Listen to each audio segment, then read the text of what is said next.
Seenu, tea coffee ஏதாவது வேணுமா? வேணாண்டி பொண்டாட்டி. பிஸியா இருக்கியா? ஏய், ஸ்கூல் யூனிஃபார்மோட ஆர்டர் எடுத்திருந்தோம்ல, அதோட கணக்கு தான் பார்த்துட்டு இருக்கேன்.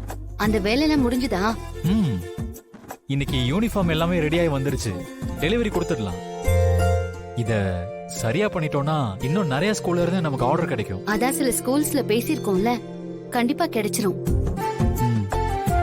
அதே மாதிரி டெய்லர்ஸையும் நம்ம அவுட் சோர்ஸ் பண்ணா இன்னும் நமக்கு ப்ராஃபிட் வரும். நம்மளோட பிசினஸும் டெவலப் ஆகும். நிறைய டெய்லர்ஸ்க்கு வேலை கொடுத்த மாதிரியும் இருக்கும்.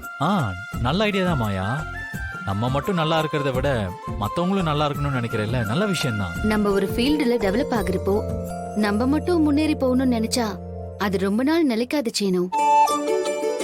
நம்மள சுத்தி இருக்கிறவங்களும் லைஃப்ல முன்னேறணும்னு நினைக்கணும். அப்பதான் நம்ம கூடயும் கஷ்டம்னு வரும்போது 4 பேர் இருப்பாங்க. மத்தவங்கள பத்தி எல்லாம் நல்லா யோசிக்கிற, ஆனா புருஷனை பத்தி மட்டும் யோசிக்கவே மாட்டேன்றேடி பொண்டாட்டி. உன்னை பத்தி நான் அப்படி என்ன யோசிக்கல. பர்த்டே அன்னைக்கு கேக்க வாங்கிட்டு அத வெட்டாம வேடிக்கை மட்டும் பாக்குற மாதிரி இருக்கு நம்ம நிலைமை. எதை பத்தி நான் சொல்றேன்? கல்யாணத்துக்கு அப்புறம் நடக்க வேண்டியது எதுவுமே தான் நமக்கு நடக்கலையே.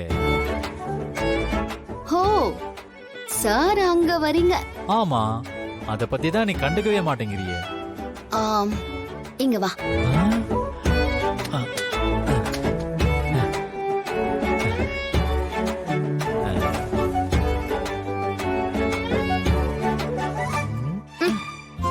ஏய், என்னடி பொண்டாட்டி அடிக்கிற?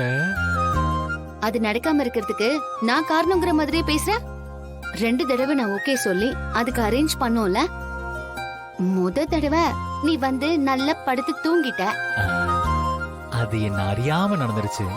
2வது தடவை உங்க அம்மாவுக்கு அடிபட்டுருச்சுன்னு வேண்டான்னு சொல்லிட்ட. அந்த நேரத்துல எனக்கு மனசு வரல. அப்புறம் ஏன் ஏதோ என் மேல தப்புங்கிற மாதிரியே நீ பேசுற? ஏய் சச்சா, நான் உன் மேல தப்புன்னு சொல்லல. ஆனா ரொம்ப தள்ளி போட்டுட்டே போறோமே, அதான். இந்த வீட்ல நம்ம என்னதான் பிளான் பண்ணாலும் அத தடுக்கிற மாதிரி ஏதாவது நடந்துகிட்டே தான் இருக்கு. ஒண்ணு உன் அம்மாவுக்கு ஏதாவது ஆகும், இல்ல வேற ஏதாவது பிரச்சனை வரும். கடவுளே இத தள்ளி போடுறாரு போல. கடவுளுக்கு என்ன, நம்மள பிரிச்சு வைக்கிறதா வேலையா? நம்ம தான் அதை ஆரம்பிச்சு வைக்கணும். ஃபர்ஸ்ட் நைட் நடக்கவே இவ்வளவு லேட் ஆச்சுன்னா அப்புறம் நம்ம தாத்தா பாட்டி ஆனதுக்கு அப்புறம் தான் குழந்தையே பிறக்கும். நாம இந்த வீட்டுக்குள்ள இருக்கிற வரைக்கும் எதுவுமே நடக்காதுடா.